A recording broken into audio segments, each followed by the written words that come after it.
নমস্কার, ঘরে বাইরে আমরা ব্লগে সকলকে স্বাগত জানিয়ে শুরু করছি আজকের আড্ডা। প্রথমেই বলবো এই ভিডিওটা করার উদ্দেশ্য।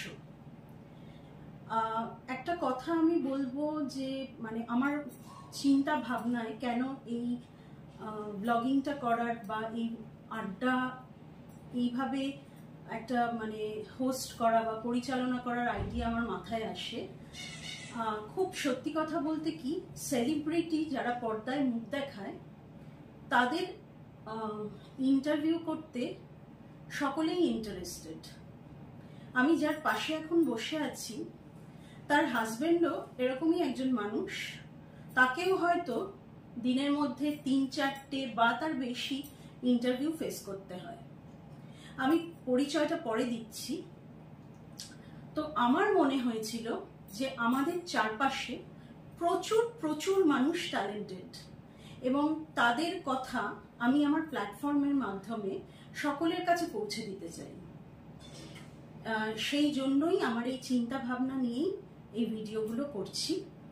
আশা করি সকলে আমার পাশে থাকবে। অনেকেই একটা কথা মনে হচ্ছে বলা দরকার, তাই বলছি। 80% মানুষ ভিডিওগুলো দেখছে, তবে 80% মানুষ যদি ভিডিও দেখে থাকে তার মধ্যে 50% মানুষ সাবস্ক্রাইব করছে না। আমি একটাই কথা বলবো, আপনাদের সাবস্ক্রিপশনটা আমাকে মোটিভেশন দেবে, আর কিচ্ছু না। আপনারা যদি এইটুকু একটা সাবস্ক্রিপশন করেন বা একটা কমেন্ট করেন বা একটা ছোট্ট করে লাইক করেন, আমি মোটিভেটেড হব। আমি সকলকে নিয়ে, আমার ঘরে বাইরে আমরাকে নিয়ে খুব সুন্দরভাবে এগিয়ে যেতে পারবো। যাই হোক, আজকে আমার আড্ডায় আমার সঙ্গী শ্রীমতী পম্পা ব্যানার্জি। নমস্কার পম্পা। নমস্কার। পম্পার অনেকগুলো পরিচয় দিতে দিতে হয়তো আমি হাঁপিয়েই যাব। প্রথমেই বলি, পম্পা আমার বন্ধু।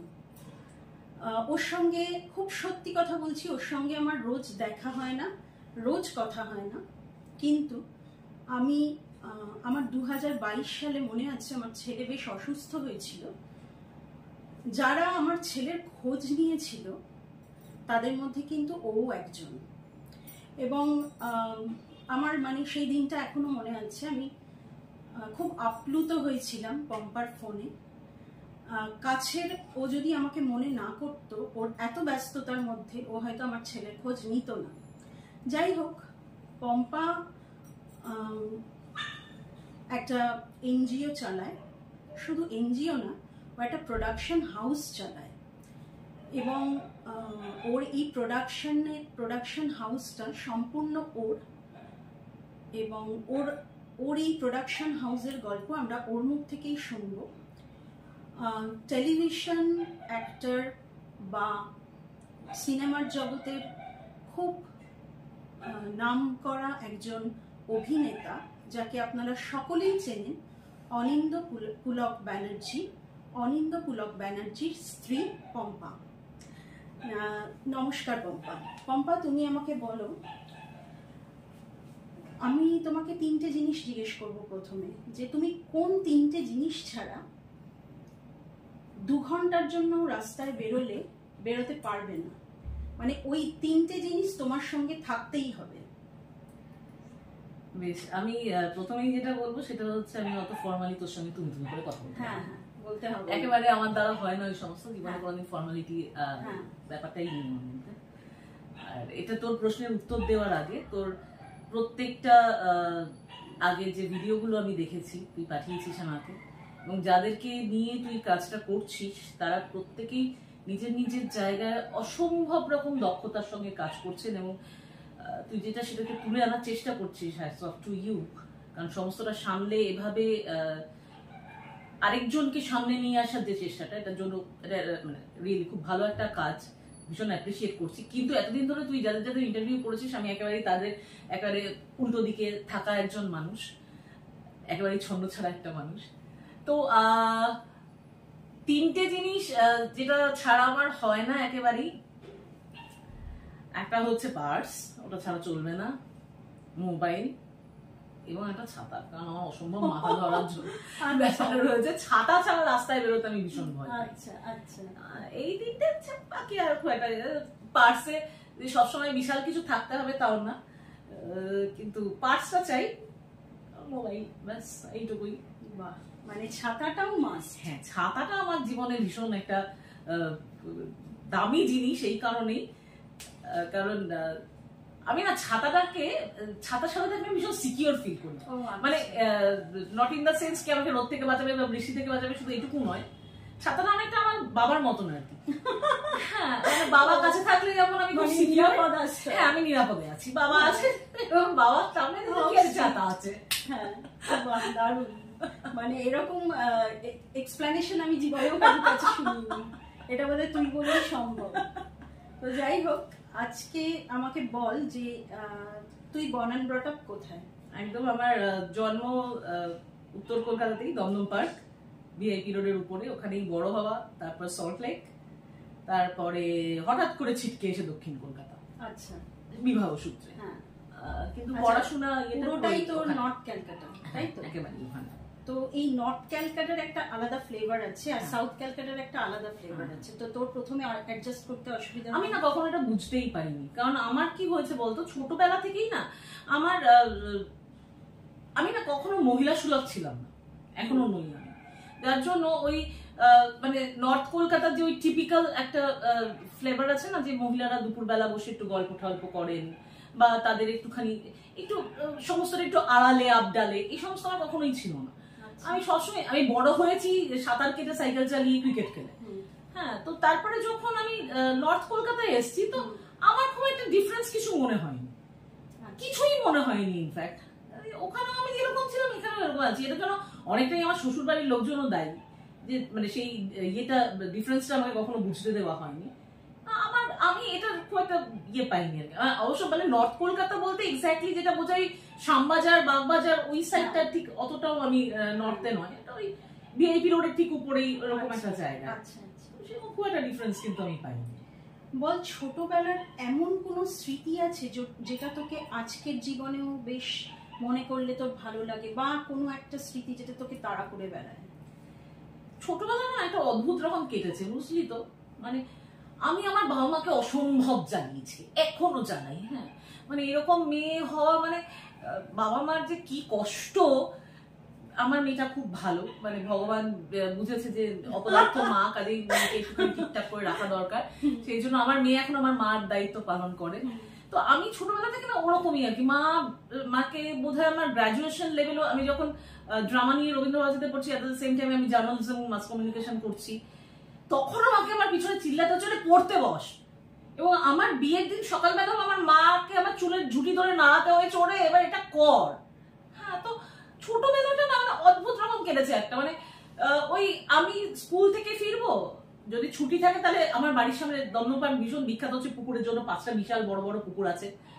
তো ছুটির দিন মানে হচ্ছে আমি এপার ওপার করবো সাঁতার কেটে, বিকেলবেলা আমি ভাইয়ের বন্ধুদের সঙ্গে খেলবো, যদি বৃষ্টি পড়ে তাহলে বাড়িতে ভাইয়ের বন্ধুরা আসবে, তাদের সঙ্গে বসে ক্যারাম খেলবো। এর বাইরে না খুব একটা ছোটবেলা আমার কাটেনি। যেটা হয়েছিল যে আমি যখন ক্লাস 7-এ পড়ি, আমার তখন একটা মারাত্মক রকম একটা অসুখ হয়। তো আমি যখন খুব ছোট, আমার ঠাকুরদা আমাকে নিয়ে দোতলায় উঠছিলেন, তখন তার স্ট্রোক হয়ে যায়, আমি হাত থেকে পড়ে যাই সিঁড়ির উপর থেকে। তখন আমার মাথার পিছনে একটা চোট লেগে যায়। তো সেটা রিভিল করে গিয়ে যখন আমি ক্লাস 7-এ পড়ি, তো সারা শরীর প্রায় বরফের মতন ঠান্ডা হয়ে যেত, ঠোঁট ঠোঁট নীল হয়ে যেত, দীর্ঘদিন হসপিটালাইজ থাকতে হয়েছে। সেই সময় একটা আমি মানে খুব বেশি পড়াশোনা না করলেও রেজাল্ট বরাবরই ভীষণ ভালো। সেই সময় আমাকে একটা বছর লুজ করতে হয়েছিল, কারণ আমি পড়াশোনাটা সেভাবে করতেই পারিনি। এবার সেটা একটা বেশ ইয়ের জায়গা আর কি। পরবর্তীকালে মানে টিচাররাও সেটা কখনো আমাকে বুঝতে দেয়নি, বরঞ্চ তারা সেই সাপোর্টটাই আমি পেয়েছি যে না, তুমি তো অসুস্থ ছিলে, তুমি তো করতে পারোনি, তুমি তো পরীক্ষাটা দিতে পারোনি, তাহলে এরকম ভাবছো কেন। হ্যাঁ, একটা কি বলতো, আমি না মানে ছোট থেকে এই একটা জিনিসে খুব ব্লেসড, আমার চারপাশে মানুষগুলো না কেন জানি না ভীষণ পজিটিভ, যার জন্য মানে ছোটবেলার পড়াশোনাই বল বা বাইরের কিছুই বল, বাবা মা বল, ভাই, বন্ধু বান্ধব, সমস্তটা নিয়ে ছোটবেলায় না কেমন আমার স্বপ্নের মতন আর কি। না মানে বেসিক্যালি তুই পজিটিভ, ঠিক আছে? মানুষ মানে নিজেকে পজিটিভ হতে হয়, তবেই তুই অন্যের পজিটিভটা চোখে দেখতে পারবি। তো যাই হোক, আমাকে বল যে তোর স্কুলিং কোথায়? আমার স্কুল সল্টলেকে পড়াশোনা করেছি আমি ভগবতীতে। তারপরে কলেজে যে এই মুহূর্তে ঢুকলাম, যথারীতি সবার যেরকম ডানা গজায় আমারও ডানা গজালো, ডানা আমার বরাবরই গজানো আর কি, কিন্তু সেটা একটু অন্যদিকে চ্যানেলাইজ হয়ে গেল ডানাটা আর কি। আমি আমার কলেজের প্রথম মহিলা জেনারেল সেক্রেটারি স্টুডেন্টস ইউনিয়নের। তো সেখানে দাঁড়িয়ে ওই বললাম যে মানে ছোটবেলা থেকে একটু দাদা ব্যাপার আছে আর কি আমার মধ্যে, বুঝলি, লিডারশিপ ওই শাড়ি গয়না সাজা বলে কোনোদিন আমাকে অ্যাট্রাক্ট করে না। রেদার সেই সময়টা আমি কারোর সঙ্গে মারপিট করি, কিছু একটা হয়, গিয়ে দুমদাম মেরে দিলাম, সেটা ঠিক আছে, ঝগড়াঝাটি হবে, আমি এনজয় করি। অনিন্দা কিন্তু এই দিক থেকে সেফ, জানে আমারই একটা গুন্ডা বউ আছে। পুলক হচ্ছে একদম রিভার্স আমার আর কি, মানে পুলক বাড়িতে থাকা মানে তুই বুঝবি না যে একটা মানুষ আছে বাড়িতে।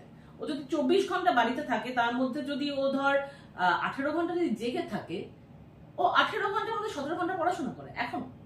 কাজী ওর একটা অদ্ভুত শান্ত শিষ্ট স্বভাবের, এবং ওর চূড়ান্ত দুর্ভাগ্য এরকম একটা নটোরিয়াস বউ জুটেছে কপালে। তো প্রেম করে বিয়ে। হ্যাঁ, প্রেম করে বিয়ে, এবং সেটাও গল্প আর কি, মানে আমার জীবনে গল্পই গল্প, বুঝলি তো। আমি প্রেম করতাম পুলকের এক বন্ধুর সাথে, যখন পুলকের সঙ্গে আমার আলাপ হয়েছে। এবার সে পুলকের বন্ধু নিয়েছে, যেরকম হয় আর কি, বন্ধুরা বন্ধুদের গার্লফ্রেন্ডের সঙ্গে আলাপ করাতে চায়। তো তখনই নাকি পুলকের আমাকে দেখে মনে হয়েছে না, এই তো অন্য হাতে দিতে যাওয়া যাবে না। আর পুলক অসম্ভব ভালো গায়ে, তুই জানিস। তারপর থেকে কি করতো বেটা, যেখানেই আমি যাই না কেন, যেখানেই পাচ্ছে সেখানেই ধরে ধরে গান শোনাতে শুরু করতো, বুঝলি। এরকম গান শুনে লোকের তো প্রেমে না পড়ে উপায় নেই। আমিও প্রেমে পড়ে গেলাম। আমি আগে বলতাম যে তুমিও বেলাইছি আমিও বেলাইছি, তুমি তো আমার দাদা হও। দাদা ভালো খবরদার বলবি না, অন্য চোখে দেখি। সেই যে গান শোনাতে শুরু করলো, গান শুনিয়ে শুনিয়ে আমার 24টা বছর কাটিয়ে দিল ছেলেটা পুরো। দারুণ। তারপরে ধর এই বিবাহ সূত্রে তুই এখানে এলি, এখানে মানে হোয়াট আর দ্য ডিফারেন্স, মানে হঠাৎ করে বিয়ের পর মানে তোর কিছু তো একটা দুটো বাড়ির মধ্যে ডিফারেন্স? আমি কিছুই পাইনি, আমি অসম্ভব রকম লাকি, কারণ আমার যিনি শাশুড়ি মা ছিলেন, আমার শ্বশুর মশাই আমার বিয়ের আগে মারা গেছেন। আচ্ছা। তার সঙ্গে আলাপ ছিল আমার, কিন্তু ওনাকে আমি বিবাহ পরবর্তী সময়ে পাইনি। কিন্তু আমার শাশুড়ি মা না, মানে আমাকে ওভাবে মেয়ের মতনই দেখে এসছেন আর কি। মানে আমি সকালবেলা অফিসে বেরিয়ে যেতাম 8টার সময়, বাড়ি ফিরতাম রাত্রি 9টায়। উনি উইডো, উনি নিজে মাছ খান না, কিন্তু আমি যেহেতু ছোট মাছ খেতে পছন্দ করি, রোববার দিন তিনি, সেই জন্য আমি ওই দিন বাজারে থাকবো বলে নিজে বাজারে গিয়ে ছোট মাছ কিনে এনে নিজে রান্না করে খাওয়ানো। এরকম হয়েছে আমার মেয়েকে, মেয়ে হওয়ার পরে আমি ব্রেস্ট ফিড করাচ্ছি মেয়েকে, আমার খেতে দেরি হয়ে যাচ্ছে বলে উনি আমাকে খাইয়ে দিয়েছেন। এরকম হয়েছে যে আমি আর মা, পুলকের সময় নেই, আমি আর মা দীঘায় গেছি, আমি আর মা পুরীতে গেছি। হ্যাঁ, তো আমি বিয়ের পরে সেরকম খুব একটা বুঝে উঠতে পারিনি যে মানে বাবা মার কাছে আমি যতটা প্যাম্পার্ড ছিলাম, আমি আমার শাশুড়ির কাছে ততটাই প্যাম্পার্ড ছিলাম। রাদার তখন বিয়ের পরে আমি চুল কেটে ফেললে আমার মা খিচখিচ করতে, আমার চুল কেটে ফেলেছিস, তুই কোনোদিন কি মহিলা সমাজে চুলটা বড় করতে হয়? আমার শাশুড়ি কেন বেশ ভালো লাগছে, তো সুন্দর লাগছে। হ্যাঁ, আমার শাশুড়ি আমার প্রথম অ্যানিভার্সারিতে, মানে আমার বিয়ে হয়েছে 20 বছর আগে, এবং তিনি এরকম নন যে তিনি বিশাল একটা উচ্চবিত্ত ফ্যামিলি থেকে বা প্রচন্ড হায়ার এডুকেটেড, সেরকম নন। একদম খুব সাধারণ ভদ্র মহিলা, দীর্ঘদিন ধরে তিনি বৈধব্য পালন করে আসছেন। কিন্তু আমার ফার্স্ট অ্যানিভার্সারি জন্য আমার একটা জিন্স গিফট করলেন। তো এটা একটা আমি অদ্ভুত ভাবে ব্লেসড ছিলাম, মানে আমি আমার শাশুড়িকে যেভাবে পেয়েছি, আই ওয়াজ রিয়েলি ব্লেসড আর কি। যার জন্য উনি যখন অসুস্থ হলেন, তখন কি আমাকে প্রথম খোঁজ করতে হলো কোথায় চাল থাকে, কোথায় ডাল থাকে, মানে সংসারে মানে কি করলে, কি বাজার করলে কি করতে হবে, আমি কিছুই জানি না। মানে যেভাবে ওখানে ছিলাম, মা এখানে সেভাবেই রেখেছিল আমাকে।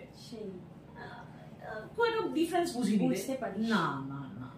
আচ্ছা, আমাকে বল, বিয়ের পর মানে তুই তো জার্নালিজমের স্টুডেন্ট, তো তুই কি মানে প্রথম থেকেই ভেবেছিলি যে তুই কোনো টেলিভিশন বা কোনো মানে ধরে নে নিউজ হোক বা সিরিয়াল হোক বা অভিনয় হোক, এরকম না? আমার পড়াশোনাটা, আমি যখন জার্নালিজমে ডিপ্লোমা করছি এর থেকে, তখন ক্যালকাটা ইনফরমেশন সেন্টার থেকে, এট দ্য সেম টাইম আমি কিন্তু তখন ড্রামা নিয়ে রবীন্দ্রভারতীতেও পড়াশোনা করছি।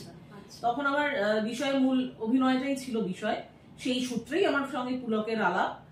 এবং তারপরে যেটা হলো সেটা হলো যে বিয়ের পরে এসে তখনও পুলক চাকরি করছে, তখন ও অভিনয়টাকে পেশা হিসেবে নেয়নি, থিয়েটার করছে, ও থিয়েটার করছে, আমিও থিয়েটার করছি। যেটা রিয়েলাইজ করলাম সেটা হচ্ছে বেঁচে থাকার জন্য না সব থেকে আগে যেটা দরকার সেটা হচ্ছে খাদ্য। আমরা দুজনেই তখন স্ট্রাগল করছি, এবং দুজনেই যদি তখন অভিনয়টাকে নিয়েই আঁকড়ে পড়ে থাকতাম, তাহলে তখন আমাদের বাঁচার কোনো উপায় ছিল না। মা একটা পেনশন পেতেন, বাবার একটা পেনশন পেতেন, সেটাই তখন আমাদের মূল সোর্স অফ আর্নিং ছিল। তো সেই জায়গা থেকে দাঁড়িয়ে তখন আমার অভিনয়টাকে পুরোটাই পাশে সরিয়ে রেখে আমাকে অন্যদিকে শিফট করে যেতে হলো, চাকরি শুরু করলাম। এবং জার্নালিজম নিয়ে পড়াশোনা করলেও আমি প্রথম একটা পোর্টালে কাজ করি, অনলাইন পোর্টালে, কিন্তু তারপর থেকে যে আমার চাকরিটা সেটা একটা এমএনসিতে, সেটার সঙ্গে জার্নালিজমেরও কোনো সম্পর্ক নেই, কিছুই নেই। ওখানে একটা অ্যাডমিনিস্ট্রেটিভ কাজ করতাম, আমি দীর্ঘ বছর কাজ করেছি। কিন্তু ওটা না খুব ডিফিকাল্ট আর কি, মানে ধর দুজনেই যদি একসঙ্গে মিলে শুধু অভিনয় করাটার কথাই ভাবতাম, তাহলে আমার আজকে 3 তলা বাড়িটাও হতো না, আমার 3 নম্বর গাড়িটাও হতো না আর কি। হ্যাঁ, তো সেটা পুলক আমার থেকে অনেক বেশি ট্যালেন্টেড। আমি পুলককে মানে আমার গুরু মনে করি, আমি পুলকের থেকে এখনো শিখি। তো সেইখানে যদি ওকে সেই সময়টা আমি সাপোর্ট না দিতে পারতাম তাহলে সম্ভব ছিল না আর কি। এটা তোরও বড় একটা বিশাল বড় স্যাক্রিফাইস বল, যাই হোক। দেখ, তোর কি কখনো এরকম আক্ষেপ জীবনে আছে যে আমিও এই পেশায় আসতে চেয়েছিলাম, কিন্তু আমার হাজবেন্ডকে আমি চোখের সামনে দেখছি যে সে এরকম একটা সুন্দর প্ল্যাটফর্মে এত সুন্দর মহিরুহের মতো অভিনয় করছে, ওকে দেখে তো কখনো তোর মনে কোনো আক্ষেপ আসে? না, আক্ষেপটা এই জন্যই আসেনি কারণ আমি চেয়েছি। আমার না এটা বরাবরই হয়েছে। ধর এটা তুই বলছিস অভিনয়ের জন্য, আমি যখন জানিস আমার কুটুম হওয়ার আগে আমার আরো 5টা মিসক্যারেজ ছিল। আমি কনসিভ করেছি, নষ্ট হয়ে যাচ্ছে, তখন একটা অদ্ভুত ট্রমাটাইজ একটা ইয়ের মধ্যে দিয়ে যাচ্ছিলাম। এবং কুটুম যখন আমি কনসিভ করি তখনও আমার ফিটাসে একটা হেমারেজ ধরা পড়ে এবং 9 মাস আমাকে সোজা হয়ে শুয়ে থাকতে হয়েছিল। তখন আমি একটা কলকাতার ওয়ান অফ দ্য বেস্ট এমএনসিতে কাজ করি, এবং সেখানে আমি একদিনের ডিসিশনে আমার চাকরি ছেড়ে দিয়েছি। আমি কিন্তু কখনো ডিপেন্ড করিনি, বা আমি যে অভিনয়টা করছি না সেটা নিয়েও আমি কখনো ডিপেন্ড করিনি। এটাই জীবন বস, যেটা আসবে সেটাকে নিয়ে চলতে হবে, সেটাতে হ্যাপি থাকো।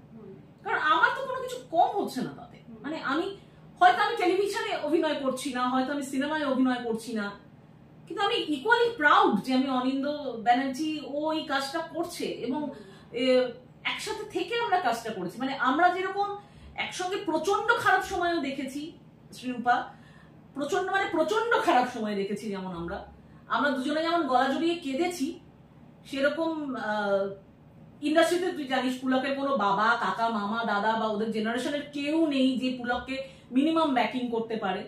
সেখান থেকে দাঁড়িয়ে অনিন্দ আজকে এই লেভেলের একজন অভিনেতা এবং পুরোটাই ও নিজের চেষ্টায় করে, এটা আমার কাছে ভীষণ গর্বের একটা জায়গা। যেটা ডিপেন্ড করার কোনো জায়গাই নেই, একেবারেই নেই। হ্যাঁ, এবং তোর সাপোর্ট ছাড়া হয়তো বা আজকে পুলকদা ওই জায়গাটায় যেতে পারতো না। তুইও হয়তো সেই সাপোর্টটা দিয়েছিস, মেবি হি ইজ ট্যালেন্টেড, ঠিক আছে, কিন্তু তোর সাপোর্টটাও তো দরকার ছিল এট দ্য সেম টাইম। মানে ধর আমি বলছি, তুই শুরুতে যেটা বললি যে একটা ফিনান্সিয়াল কন্ডিশনটাকেও তোরা স্ট্রং করেছিস একসঙ্গে দুজনে মিলে, তুই এটা এমএনসি তে কাজ করেছিস, তুই একটা তার মানে আর্থিক সাপোর্ট দেওয়ার চেষ্টা করেছিস। মানে ঠিক আছে, কিন্তু মানে ওটা নিয়ে আমার কোনো ইয়েও নেই আর কি, যে মানে আমি দিয়েছি দেখে তুমি আজকে এই জায়গায় পৌঁছেছো। ও নিজের যোগ্যতা এটা করেছে, কাজেই ওটা নিয়ে খুব একটা ভাবি না। যেটা আমার পরবর্তী সময়ে যেটা সমস্যা হলো সেটা হচ্ছে যে আমি মিসেস অনিন্দ ব্যানার্জি হিসেবে পরিচিত হতে শুরু করলাম। সেটা নিয়ে আমার একটা আইডেন্টিটি ক্রাইসিস হলো, কারণ আমি বরাবরই ভীষণ স্বাধীন চেতা একজন মহিলা এবং ভীষণভাবে আমি আমার পরিচয়ে পরিচিত হতে ভালোবাসি। এবার এটা হয়তো যে কোনো বিখ্যাত মানুষের বউয়ের ক্ষেত্রেই খুব সত্যি যে তাকে এর মিসেস এটাতে পরিচিত হয়, এবং সেটা নিয়ে আমার যেমন কোনো ইয়ে নেই, মানে এটাতে আমি প্রাউড, কিন্তু আমার একটা নিজস্ব আইডেন্টিটি দরকার যেখানে লোকে পম্পা ব্যানার্জিকে আলাদা করে চিনবে নামে। তো সেটার জন্য তারপর যখন দেখলাম কুটুমের 10 বছর বয়স হয়ে গেছে, কুটুম ভীষণ নিজেরটা নিজে করে নিতে পারে, তো সেখান থেকে দাঁড়িয়ে এবার মনে হলো এবার আমাকেও কিছু একটা করতে হবে। বলা ভালো যে পম্পা, যাই হোক, পম্পার এতটা গল্প আমরা শুনলাম, আরো যে মানে ওর যে মানে ঝালাকগুলো বাকি আছে শুনতে, সেটা হচ্ছে ও কিন্তু একটা মানে এনজিও চালায়, এবং সেটাও ভীষণ, আমি মনে করি, মানে এটা আমার ফিল হয়েছে ওকে দেখে, যে ওটা হয়তো মেবি ও মনে করে ওর দ্বিতীয় সন্তান। তুই কি বলবি? একদমই তাই, দ্বিতীয় সন্তান। মানে আমার মেয়ে মাঝে মধ্যে বলে যে ওটাই আমার প্রথম সন্তান, ও হচ্ছে দ্বিতীয় সন্তান আর কি।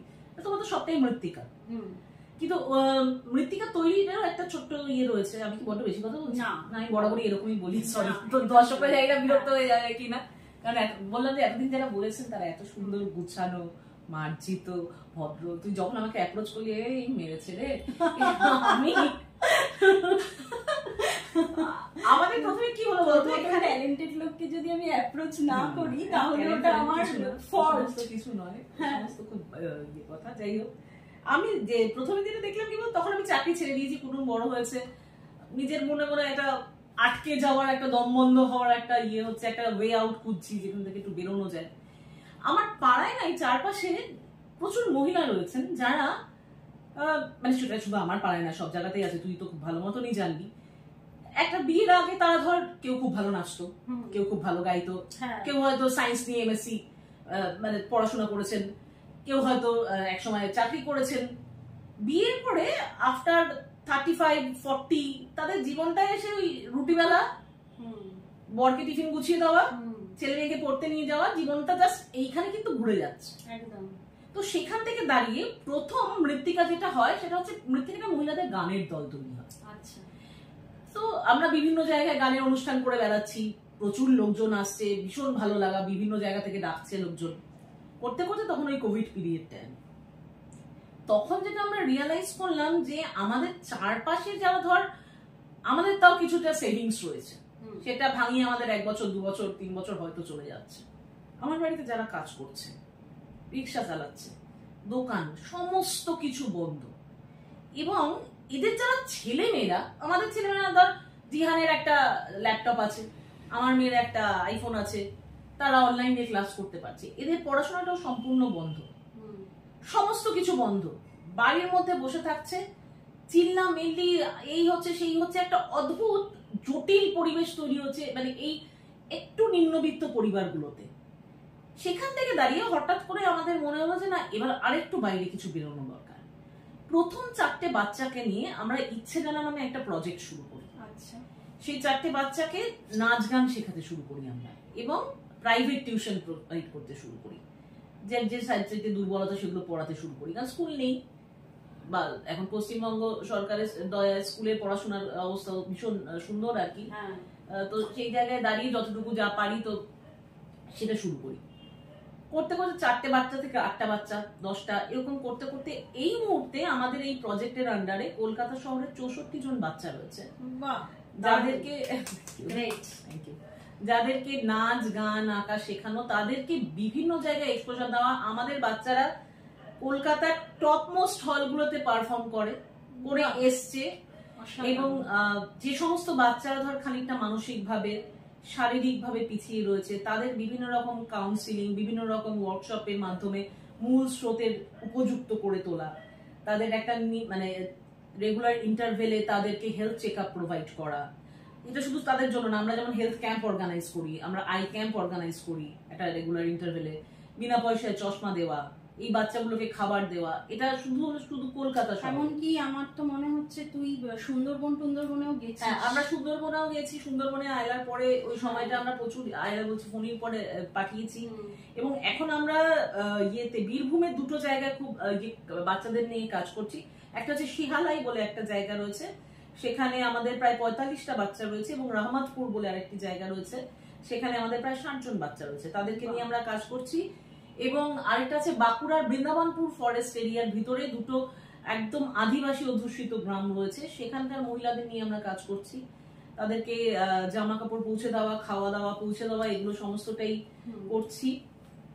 এবং আরেকটা যেটা আমরা শুরু করেছি সেটা হচ্ছে মহিলাদের নিয়ে। মহিলাদের আমার এখানে মহিলাদের বিউটিশিয়ান কোর্স, হাতের কাজ, জুয়েলারি মেকিং, এগুলো শিখিয়ে আমার এখান থেকে অলরেডি 5টা ব্যাচ বেরিয়ে গেছে বিউটিশিয়ান কোর্স কমপ্লিট করে, যারা বিভিন্ন জায়গায় কাজ করছে, আর্থিকভাবে স্বাবলম্বী করতে পেরেছি বেশ কিছু মহিলাকে। আমরা জুয়েলারি মেকিং ওরা তৈরি করছে, তাদের এক্সিবিশনে পাঠাচ্ছি, আমরা সেগুলো বিক্রি করে, তারা যেটা বিক্রি করছে সেটা তাদের হচ্ছে। সেটা এরকম একটা বিশাল মহিলাদের নিয়ে একটা প্রজেক্ট চলছে আমাদের। রিসেন্টলি আমরা একটা শুরু করেছি সহচরী বলে, কলকাতার বিভিন্ন বস্তি এরিয়াগুলোর মহিলাদের হাইজিন নিয়ে সচেতন করতে বিভিন্ন ডক্টররা আছেন আমাদের বোর্ডে, তাদের সাহায্য নিয়ে প্রত্যেক মাসের শুরুতে তাদের হাতে স্যানিটারি ন্যাপকিন আমরা তুলে দিই বিভিন্ন জায়গায়, বিভিন্ন বস্তিগুলোতে। থানাগুলোও খুব হেল্প করে, পাটুলি থানা, আমাদের সার্ভেপার তারাও প্রচুর হেল্প করে। এটা একটা চলছে আমাদের প্রজেক্ট। এভাবে বিভিন্ন আস্থা নামে একটা প্রজেক্ট চলছে, যেটাতে লাস্ট ইয়ার পুজোতে আমরা প্রায় 2000 মানুষকে নতুন জামা কাপড় দিয়েছি। অসম্ভব ভালো, দারুণ। মানে এই চিন্তা ভাবনাটা সত্যিই বলছি সবাই করতে পারবে না, সবার পক্ষে পসিবল নয়। তোরও একটা মেয়ে আছে, সেও একটা মানে পড়াশোনার মধ্যে দিয়ে যাচ্ছে, তুই যে তারপরেও এত কিছু সামলাচ্ছিস, মানে এটা আমি একা নই। আমি তোকে প্রথমেই বললাম যে আমি ভীষণ ব্লেসড যে আমার চারপাশে এমন কিছু মানুষ রয়েছেন, আমার এমন মৃত্তিকায় যারা রয়েছেন আমার সাথে, যে 7 জন মহিলা, আরো মৃত্তিকার কোর টিমটা আমাদের 8 জন মহিলাকে নিয়ে, যে 7 জন মহিলা রয়েছে, তারা প্রত্যেকেই একদম মিডল ক্লাস হাউসওয়াইফ, একজন বা দুজন হয়তো চাকরি করেন। তারা প্রত্যেকে যে কি পরিমাণ অ্যাক্টিভ, এবং তারা প্রত্যেকে এইটা বুঝে গেছেন যে মৃত্তিকাটা শুধুমাত্র একটা জাস্ট আসলাম টাইম পাস করলাম সেটা নয়। সেই মৃত্তিকাকে যেমন তারা দিচ্ছে, মৃত্তিকার পরিচয়ে তারাও এখন পরিচিত। মানে মৃত্তিকার নামটা, মৃত্তিকার আমরা রিসেন্টলি আমাদের ওয়েবসাইট লঞ্চ করেছি এবং বিভিন্ন জায়গায় কাজ করছি আমরা, এবং তারা কিন্তু সমান দক্ষতায় সংসার সামলাচ্ছেন এবং মৃত্তিকাকে সামলাচ্ছেন। এক একটা প্রজেক্ট এরা এক একজন হেড করেন। সরসী আছে, সুদেশনা, সাক্ষী, তনুশ্রী, সাথী, আকুলিনা, শর্মিষ্ঠা, এরা প্রত্যেকের বাচ্চা ছোট, প্রত্যেকের বাচ্চা ছোট। এবং আমি সেই জন্য মনে করি প্রত্যেকটা মেয়ের সেই ক্ষমতাটা আছে শ্রীরূপা। এরকম নয় যে আমরা কেউ পারি না, শুধু সেই ইচ্ছেটা থাকতে হবে, ইচ্ছের শক্তিটা থাকতে হবে। একদম তাই, একদম। মানে তোর মতন লিডার পেলে বোধহয় যে কোনো প্রজেক্ট দুর্দান্ত চলবে। যাই হোক, মানে আমি খুব একটা লিডার হিসেবে নিজেকে কনসিডার করতে পছন্দ করি না। কেউ যদি আমাকে কমরেড বলে আমি অনেক বেশি খুশি হই। আচ্ছা, চলো আমরা সবাই একসঙ্গে কাজ করি। হ্যাঁ, এক্স্যাক্টলি। আচ্ছা, আমাকে বল, আমাদের এই চারপাশে প্রতিনিয়ত প্রচুর ঘটনা ঘটছে। সম্প্রতি মমতা শঙ্কর, উনি একটা মানে ওই শাড়ি বিতর্ক, মানে আঁচলটা, মানে আমি বলছি না যে উনি ঠিক বলছেন কি উনি ভুল বলছেন, আমার মানে অতটা ধৃষ্টতা নেই, ঠিক আছে, ওনার সম্পর্কে বলার। কিন্তু আমার বক্তব্যটা হচ্ছে ওই বিষয়টাতে তোর মতামতটা কি? দেখ, প্রথম কথা, মমদি ভীষণ একজন রেসপেক্টেবল মানুষ, আমি প্রচন্ড শ্রদ্ধা করি, বিভিন্ন সময় বিভিন্ন ভাবে ইন্টারাকশন হয়েছে ওনার সঙ্গে। উনি যেটা বলেছেন এটা সম্পূর্ণ ওনার মতামত বলেই আমার বিশ্বাস, এবং আমি মনে করি না উনি ততটা সেন্সিটিভ একজন মানুষ। উনি ওনার মতামতটা অন্য কাউকে জোর করে চাপিয়ে দিচ্ছেন তা নয়। এটা প্রত্যেকটা মানুষের ব্যক্তিগত সিদ্ধান্ত হওয়া উচিত যে আমি কি পড়বো, শালীনতার মাপকাঠিটা কি এক্স্যাক্টলি। এটা যেটা আজকে এর কাছে এটা শালীন, এটা ভীষণ একটা নয়, ভীষণ একটা রিলেটিভ ব্যাপার আর কি। তোর কাছে যেটা শালীন মনে হচ্ছে আমার কাছে সেটা নাও মনে হতে পারে। হ্যাঁ, তো আমি যেটা বিশ্বাস করি একদম তাই, প্রত্যেকটা মানুষ নিজেকে যতটা চেনে আরেকজন তো তার থেকে ততটা চিনতে পারে না। এবার আমি যতটা নিজেকে সম্মান করি, আমি নিজেকে ঠিক ততটাই সম্মান আমি অন্যদের কাছ থেকে এক্সপেক্ট করবো। তো সেই সম্মানটা পাওয়ার জন্য আমাকে যেভাবে নিয়ে চলতে হবে নিজেকে, সেটাকে নিজেকে ডিসাইড করতে হবে। বাইরে থেকে কেউ বলে দেবে না যে তুমি কেন শাড়িটা পরে আঁচলটা এইভাবে দিয়েছো, বা কেন তুমি সিম্পল জামা পরছো, কেন তুমি এই পরছো না সেই পরছো না, সেটা বাইরে থেকে চাপিয়ে দেওয়া কখনো হতে পারে না। এটা সম্পূর্ণ ওনার মতামত। আমার মনে হয় এটা এক একজনের দৃষ্টি ভঙ্গির উপর ডিপেন্ড করে। এটাতে আমি খুব একটা মানে ওনার সঙ্গে আমি I beg two differ her, but আমি খুব একটা নই আর কি, মানে সাপোর্ট করতে পারছি না বিষয়টা। আচ্ছা, যাই হোক, এটা তোর ব্যক্তিগত মতামত, আমি তো ব্যক্তিগত মতামতটাই চেয়েছি এখানে। আমাকে বল যে তুই একটা সময় মাতৃত্বের ফেজ দিয়েও গেছিস, তো মাতৃত্বের ফেজটা তুই কতটা এনজয় করেছিস? আমার না এনজয় থেকেও আমার ওই সময় আমি অদ্ভুত রকম একটা অ্যাংশাস এবং অদ্ভুত একটা ট্রমাটাইজড মোমেন্টের মধ্যে দিয়ে গেছি। যেহেতু আমি তার আগেও আবার 5টা বললাম তোকে মিস অ্যাবর্শন হয়েছে, এবং সেই সময়টা পুরো 9 মাস আমি আমার বাপের বাড়িতে ছিলাম বাবা মার কাছে, কারণ যেহেতু আমাকে ইউএসসি করাতে নিয়ে যেত, বিছানার সঙ্গে স্ট্রেচারটা লাগে, এবং সেই সময়টা এতটাই ছিল আমার, মানে আমার মোবাইল দেখা বারণ, আমার টিভিটা ছিল আমার ড্রয়িং রুমে, আমাকে থাকতে হবে বিছানায়, আমার টিভি দেখার কোনো স্কোপ নেই। তার আগের দিন পর্যন্ত আমি একখানা বিশাল বড় জায়গায় চাকরি করে এসেছি, প্রচুর বন্ধু বান্ধব, প্রচুর বাইরের জীবনযাপন, সেটা হঠাৎ করে বন্ধ। তো সেখানে না ওই 9 মাসটা আমার কাছে প্রচন্ড একটা চাপের ব্যাপার ছিল, এবং পুলক তখন এক্সট্রিমলি বিজি। আমার ডাক্তারের কাছেও কোনোদিন পুলক আমাকে নিয়ে যেতে পারেনি।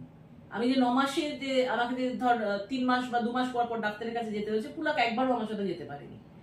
এবং তো সেখানে দাঁড়িয়ে একটা অদ্ভুত রকম একাকিত্ব তৈরি হওয়ার জায়গা হয়েছিল, এবং আমি অসম্ভব রকম থ্যাঙ্কফুল আমার বাবা মার কাছে। আমি বিশ্বাস করি যে পৃথিবীর প্রত্যেকটা মানুষের যদি কারোর কাছে থ্যাঙ্কফুল হওয়ার থাকে, বাবা মা ছাড়া আর কেউ হতে পারে না। আমি খুব একটা মানে বিশাল ঈশ্বর প্রাণা মহিলা নই, আমি এরকমও বলছি না যে আমি বিশ্বাস করি না। আমি প্রসাদ খেতে খুব ভালোবাসি, আমার বাড়িতে পুজো না হোক কিন্তু আমি প্রসাদ খেতে খুব ভালোবাসি। কিন্তু ওই সময়টা না একটা অদ্ভুত সাপোর্ট পেয়েছি বাবা মার কাছ থেকে, যার জন্য ওই একমাত্র গল্পের বই এবং মার FM এ গান চালিয়ে দিত, এটা নিয়ে আমি পুরো 9 মাসটা কেটেছি।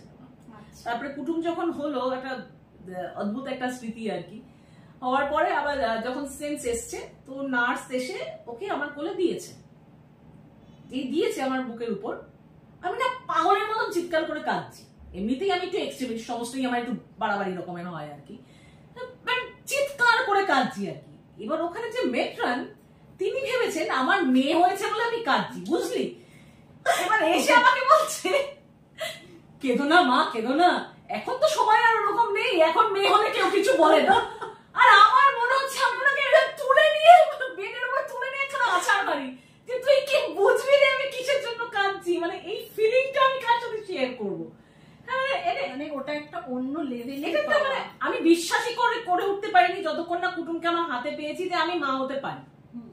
না মানে ওটা চলে গেছিল আমার মাইন্ড থেকে, হতে পারি না। কিন্তু অদ্ভুত রকম পুলক অসম্ভব পজিটিভ, সে সবসময় বলে আসছে কোনো ব্যাপার না, হয়ে যাবে। কিন্তু যার মধ্যে যায় না, মানে এক একটা ধর আমার এই নষ্ট হয়ে যাচ্ছে বেবি, এবং তারপরে সেই মানসিক যন্ত্রণাটা, শারীরিক যন্ত্রণা একটা ঠিক আছে, সেটা হয়ে গেল, হয়ে গেছে, কিন্তু ওই যে তারপরে একটা লং টার্ম একটা মানসিক যন্ত্রণা। তুই জানিস একজন কেউ আসছে, তুই তৈরি হচ্ছিস, হঠাৎ করে একদিন সকালবেলা সে নেই, এবং সেটা একবার না সেভারাল টাইমস হচ্ছে। তো তারপরে ওই কুটুমকে হাতে পাওয়াটা একটা অদ্ভুত ব্যাপার। প্লাস কুটুমকে যখন ওই সেই হাতে পাওয়ার পর আজকের এই বড় কুটুমকে দেখিস, তখন তোর কি মানে, কুটুম তো এখন আমার মা হয়ে গেছে। মানে সারাদিন সে আমাকে শাসন করে যে এই বেরিয়ে যাচ্ছ, না খেয়ে চলে গেলে সারাদিন তুমি আর কিছু খাবে না। বোধহয় এখন তোর সমান লম্বা, আমার থেকে লম্বা কুটুম, আমার থেকে লম্বা, সে বিশাল লম্বা চওড়া একজন মহিলা হয়ে গেছেন তিনি। এবং আরো মজার ব্যাপার আছে, বুঝলি তো, আমি বললাম না আমি চূড়ান্ত রকম একখানা অলক্ষী টাইপের মহিলা। এবার বাবা সত্যি এটা তুই বলেই সম্ভব না, সিরিয়াস, মানে তথাকথিত গৃহিণী বলতে যে সমস্ত ইমেজ গুলো আসে, কোনোটাই আমার সঙ্গে একেবারে যায় না। মানে আমার রান্নার লোক না আসলে আমি অসুস্থ হয়ে পড়ি, হবই আর কি। তুই আমাকে তার থেকে বল ঘর ঝাড় দিয়ে দে, বাসন মেজে দে, আমি করে দিতে রাখি, কিন্তু রান্না করতে হবে। এখন আমি 2000 বলে মানে আমার ভিউয়ারদের বা আমার এক্সটেন্ডেড ফ্যামিলিকে বলে রাখা ভালো যে 2022 সাল পর্যন্ত বা 23 সালের অর্ধেকটা পর্যন্ত ওর আর আমার কুক কিন্তু একই ছিল, আমার এখনো একই আছে, একই ওর আছে। আমার একটা ছোট ডিসপিউটের জন্য আমার একটু চেঞ্জ হয়েছে ব্যাপারটা, যাই হোক। হ্যাঁ, তো এখন কি মজার ব্যাপারটা হয় বলতো, কুটুম আর পুলক দুজনেই এখন রান্না করতে হেভি ভালোবাসে, বুঝলি তো। তাই ছুটির দিন সুষমা আসবে মানে আমি হেভি, ঠিক আছে কুটুম গিয়ে ব্রেকফাস্টটা বানাবে, লাঞ্চটা আমি অর্ডার করে দেবো, বিকেলে তো স্ন্যাক্সটা খাবো সেটা পুলক বানিয়ে দেবে, ও চলে যাবে আর কি। তো মানে ওই মাতৃত্বটাই না অন্যরকম আর কি। কুটুম মানে অনেক বেশি বন্ধু, মানে ও অনেক বেশি বোঝে আমাকে। রাদার এখন এই ফেজটা এসে আমি মাতৃত্বটা অনেকটা বেশি রিয়েলাইজ করি ইমলি আসার পরে। তোর আরেকটা সন্তান, আমার আরেকটা সন্তান, আমার মানে তোকে ভগবান সন্তানের সন্তানে ভরিয়ে দিয়েছে। না, ইমলি শুধু আমার বাড়িতে থাকে, এবং রাস্তায় আমার 18টা আরো কুকুর রয়েছে, 18টা কুকুর রয়েছে, 3টে শামুক রয়েছে, 4টে কাক আছে, যারা আমার কাছে দুবেলা ভাত খায়। শামুকটা নিয়ে লোকজন খুব হাসাহাসি করে, কিন্তু সিরিয়াসলি আছে, জানি সবাই খেতে আসে, এবং সবাইকে দেখি যে আমি গল্প বলছি না, বিশ্বাস করো না, আসে রোজ খেতে, আমি কি করবো। তো সেই ওরা মানে এখন ইমলি অনেকটা রাদার ইয়ে হয়েছে, এখন আমাকে ভাবতে হয় যে আমি বেরিয়ে যাবো, মানে আমাকে সকালবেলা বেরিয়ে গেলে আমাকে 12টার মধ্যে ফিরতে হবে, কারণ আমাকে ওকে খাইয়ে দিতে হবে, ও একা খাবে না। আমাকে আবার রাত্রি 9টার মধ্যে ঢুকতেই হবে, কারণ আমাকে ওকে খাইয়ে দিতে হবে। আচ্ছা, আর ও তো বলতে পারে না, যার জন্য ওই এটা একটুখানি এখন অনেক বেশি ফিল করি আর কি। তোর বোধহয় একটা প্রোডাকশন হাউস আছে, তুই যদি তোর প্রোডাকশন হাউসের সম্পর্কে আমার এক্সটেন্ডেড ফ্যামিলিকে কিছু বলিস। ফাউল মাউথ ফিল্মস নামটা ওরকমই আর কি, আমার মতনই ফাউল মাউথ। তো ওটার ব্যানারে অলরেডি আমরা 3টে সিনেমা করে ফেলেছি, স্মার্ট ওয়াচমেকার, কোভেট লেটার, এবং 3টের কোনোটাই বাণিজ্যিক ছবি নয়। 3টে পুরোটাই আমরা একটু অন্যরকম ঘরানার ছবি বানাতে চেয়েছি। যেমন ওয়াচমেকারটা আমরা কানেও পাঠিয়েছিলাম, অনিরস ফেস্টিভ্যালে দেখানো হয়েছে, ওটা বাংলাদেশের ঢাকা ইউনিভার্সিটিতে ওটাকে কোর্স মেটেরিয়াল হিসেবে নিয়ে নেওয়া হয়েছে। ওটার কনসেপ্টটা ছিল টাইম ইজ রোলিং ব্যাক। আচ্ছা, তো সবকটা সিনেমাই একেবারেই বাণিজ্যিক দিক থেকে নয়, আমরা ফেস্টিভ্যালের কথা মাথায় রেখেই তৈরি করেছিলাম এবং সেভাবেই চলছে, পাশাপাশি চলছে। এটা আমার একটা খুব স্ট্রং টেকনিক্যাল টিম রয়েছে, তো যাদেরকে দিয়ে আমরা কাজটা করি এবং খুব মজায় কাজটা করি, খুব বন্ধুত্বপূর্ণ ভাবে সবাই মিলে কাজটা করে থাকি। এছাড়া পার্সোনালি আমি আমার বন্ধু বান্ধব বা পরিচিতদের জন্য ইপি হিসাবে টুকটাক কাজ করে থাকি, যেটা ডিজাইন করে দেওয়া, সিরিয়ালে নয়, একেবারেই সিরিয়ালে নয়, সিনেমায়। এখনো একটা আমাদের এক বন্ধু অরুণাভ রয়েছে, তার একটা কাজ চলছে, সেটা চলছে, এই আর কি, এইভাবেই চলে যাচ্ছে। বল, শহর কলকাতা না কলকাতার বাইরে? আমার কাজের জায়গাটা না এখন শহর আর গ্রামাঞ্চল মিলেমিশে একাকার হয়ে গেছে।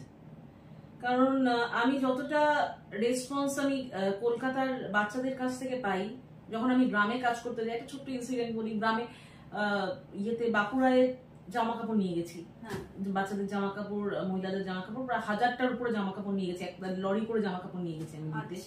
নেমেছি, সবাই নামাচ্ছে আমার সঙ্গে যারা, হঠাৎ করে দেখি আমার জামাই এরকম ভাবে টান পড়ছে, একটা এইটুকু বাচ্চা। তাকিয়েছি, বলছে খাবার এনেছো আমার জন্য? এই যে এই কথাগুলো না শ্রীরূপা, এখন রাত্রিবেলা ঘুমাতে দেয় না। এক্স্যাক্টলি, আমি ওটাই বলতে চাইছি, আমাকে দেয় না ঘুমাতে। মানে যতক্ষণ না আমি, আরেকজন ভদ্রমহিলা তার মেয়েকে হাত ধরে নিয়ে এসছে, মেয়েটি চোখে দেখতে পায় না, আমাকে বলছে ওর চোখ দুটো একটু সারানোর ব্যবস্থা করে দিতে পারবে? বহু দূর থেকে এসছে, খালি পায়ে হাঁটতে হাঁটতে, জামা কাপড় নেবে বলে। চিন্তা করতে পারবি না, রেল লাইন ধরে হাঁটতে হাঁটতে এসছে সব। আমার চোখে কি হয়েছে? বলছে চাষ করতে গিয়ে ধানের খোঁচা লেগে গেছিল, গিয়ে একটা চোখ নষ্ট হয়ে গেছে। আমাদের দুটো চোখেই তো দেখতে পায় না, তুমি ডাক্তার দেখাওনি? বলছে যে হ্যাঁ, এটার থেকে এটাও খারাপ হয়ে গেল। আমি ডাক্তার দেখাওনি কেন? বললো ডাক্তার দেখাতে গেলে তো আমাকে শহরে যেতে হবে, সেদিনকে তো আমি কাজ করতে পারবো না, আমি সেদিনকে রাত্রে খাবো কি? আমি যদি ডাক্তার দেখাতে যাই তাহলে আমার খাবার জুটবে না। এটা হচ্ছে আমার ওয়েস্ট বেঙ্গল। এবার সেখানে একটা বাড়িতে থেকে ঘরে এসি চালিয়ে বসে অনেক বড় বড় কথা বলে কোনো লাভ নেই শ্রীরূপা, কোনো লাভ নেই। যদি প্রত্যেকটা মানুষ একটুও বেরিয়ে আসতে পারে, একটু, অনেক কিছু করার আছে। তুই অনেক বড় মনের, একদম না, ফিলিংসটা থেকে আমি বুঝতে পারছি। এই যে তুই বলছিস যে ওই কথাটা তোকে রাতে ঘুমোতে দেয় না, এখনো দেয় না, এখনো দেয় না একদম। যাই হোক, আমাকে বল, জাস্ট এটা আমি একটা র্যাপিডের মতনই তোকে জিজ্ঞেস করছিলাম যে কলকাতা না কলকাতার বাইরে, তো আমি পেয়ে গেছি আমার আনসার। আমাকে বল যে রসগোল্লা না ফুচকা? ফুচকা। আমি একদম মিষ্টি ভালোবাসি, আচ্ছা, আমার মধ্যে কোনো মিষ্টত্বই নেই। বাহ, এটা ভালো। আচ্ছা, আমাকে বল, অনিন্দ পুলক ব্যানার্জি নাকি SRK? অনিন্দ পুলক ব্যানার্জি। ওহ, গ্রেট, দারুণ। আচ্ছা, আমাকে বল যে তোর মনের রং কি লাল নাকি সাদা? বিতর্কিত প্রশ্ন, এটা ডিপেন্ড করে, টাইমে টাইমে ডিপেন্ড করে। বেসিক্যালি লাল, বেসিক্যালি লাল। মানে আমার তোর সাথে কথা বলে মনে হচ্ছে তোর লালই হওয়া উচিত, ঠিক আছে, সাদা না। যদিও সাদা পিওরিটিকে সিম্বলাইজ করে। আচ্ছা, আজ থেকে 5 বছর বাদে পম্পা ব্যানার্জি নিজেকে কোথায় দেখতে চায়? বাঁকুড়ার যে গ্রামটায় আমি কাজ করি, সেখানে সবার সঙ্গে বসে একটা ধামায় মুড়ি মেখে খাচ্ছি আমি। আমার চারপাশে অন্তত গোটা 100 জন মহিলা রয়েছেন, বাচ্চারা রয়েছেন, এবং আমি তাদের সবার জন্য খাবার নিয়ে যেতে পেরেছি। সবাই মিলে বসে আমরা একসাথে খাচ্ছি, বাস আর কিছু চাই না। দারুণ। যাই হোক, আমাদের আড্ডাটা খুব জমে গেছে। আড্ডা হয়তো চলবে, কিন্তু সেটা ক্যামেরার ওপারে। একটা টাইমের ব্যাপার আছে বলে আমাকে কাটতে হবে। আমি পম্পার মৃত্তিকার জন্য অনেক অনেক শুভেচ্ছা জানাচ্ছি। ওর মৃত্তিকা আরো পরিধিতে অনেক অনেক অনেক বড় হোক এবং ও যেন আরো অনেক অনেক মানুষের পাশে থাকতে পারে। আমি একটাই কথা বলবো যে পম্পা যেমন আছিস তুই তেমনই থাকিস, একটুও চেঞ্জ হোস না বয়সের সাথে, এরকমই থাকিস। আমাদের আড্ডাটা যদি আপনাদের ভালো লেগে থাকে তাহলে প্লিজ চ্যানেলটা মানে সাবস্ক্রাইব করবেন, আমাদের ভালো লাগবে। আমি আবারও বলছি, আমি মোটিভেশন পাবো, আমি এগিয়ে যেতে পারবো, আরো আরো মানুষের ট্যালেন্ট আপনাদের সামনে তুলে ধরতে পারবো। আড্ডা চলছে, আড্ডা চলবে। আজকে তাহলে আমরা এখানেই আসি। নমস্কার, থ্যাংক ইউ।